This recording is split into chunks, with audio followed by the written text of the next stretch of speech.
Anarquismo, ideología basada en la idea de organizar una sociedad sin Estado. El anarquismo en España, como idealidad, como filosofía, como concepción del hombre y de la vida, entronca con todo el pensamiento filosófico desde la Edad Media hasta nuestros días y se ilustra en el pensamiento de hombres como Cervantes y como muchos otros que sería muy largo enumerar.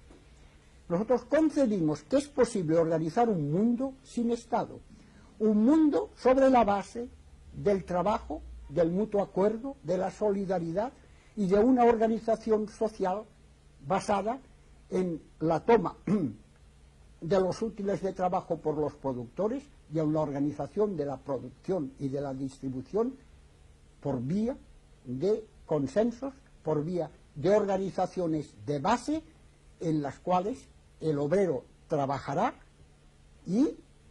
será responsable de su trabajo y de los productos de ese trabajo.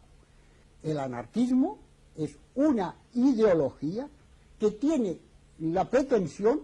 de ser la última reserva que le queda al socialismo, fracasado como socialdemocracia, fracasado como socialismo de Estado, fracasado como toma del poder totalitariamente, caso Rusia y otros países,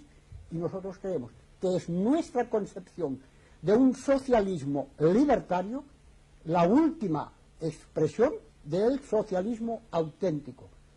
Cabe decir que nosotros durante muchos años nos hemos llamado y seguimos llamándonos socialistas ácratas o socialistas libertarios. Somos pues una rama del socialismo y creemos que somos precisamente la esperanza que el mundo tiene dentro de una concepción socialista de las relaciones humanas.